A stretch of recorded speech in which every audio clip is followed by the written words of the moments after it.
Hey guys, welcome back to the hillside. Thanks for checking out this video. Today, we're talking about spider plants and how you can propagate them to get more free plants.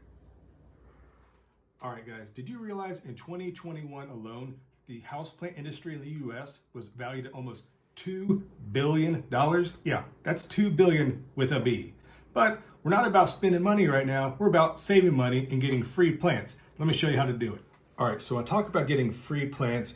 The spider plant is the easiest one, I think, in my opinion, to just multiply basically indefinitely. Okay, so this is actually a really young plant. It's had it for less than a year.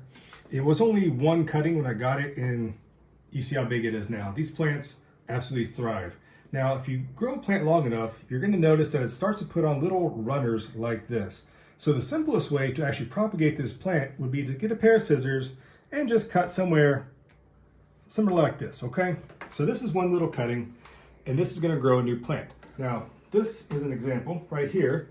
These were taken about a week ago, and not all of them are happy, but some are. This one, that's a little bit sad looking, but you can tell these guys here are probably starting to root a little bit.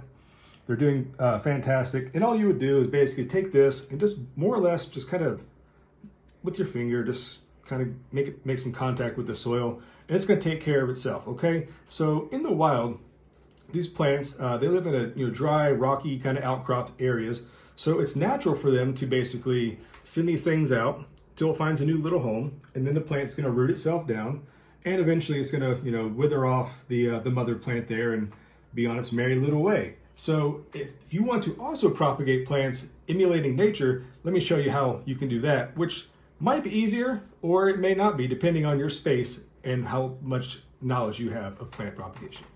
All right, so just for an example of how fast and how big these plants can grow, check out this big beast right here, okay? This was actually started from 4 cuttings.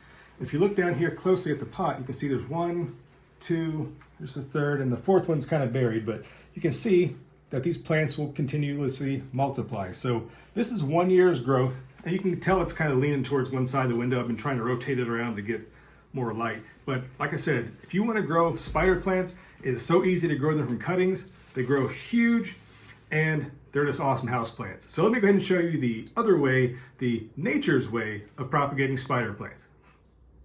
All right, guys, so remember how I told you this plant will naturally use these little runners to propagate itself in nature? Well, if you want to emulate that, all you need to do is get a little container, fill it full of soil. Now, if you want to put it down like this, get like a paper clip or get something to kind of, keep this pressed into the ground.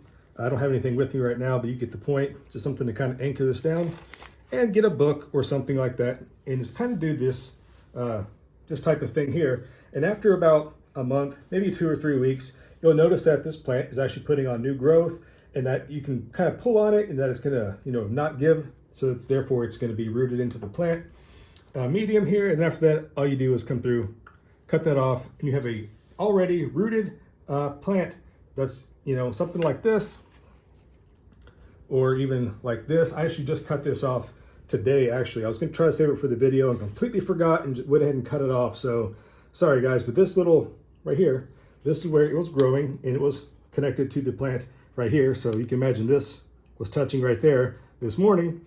And I did just like this, put it into the soil, let it kind of root. This is probably about a month old. It's been putting on new growth, as you can already see. And after that, this plant is good to go. You can give it to your friends, or just keep it in your window, or in the office, or wherever it might be, just multiplying spider plants. So let me show you one last thing about spider plants before we wrap this video up. All right, so this plant here, I believe it's called the Mandarin orange plant, because there's this striking, beautiful orange stems here on this plant. Did you know this is also in the spider plant family? However, it's not going to put on little runners, okay guys? No matter how long you grow this plant, it's never going to produce little runners to propagate with. This plant has to be propagated in a different way. So do stay tuned to this channel, and eventually I'll show you, whenever it's time to divide this and actually propagate this plant, I'll teach you how to do that as well. So thanks for hanging out today, guys, learning about spider plants. Hope you enjoyed it. Hope you learned something. Get out there and grow something. I'll see you next time up here on the hillside. All right, guys, bye-bye.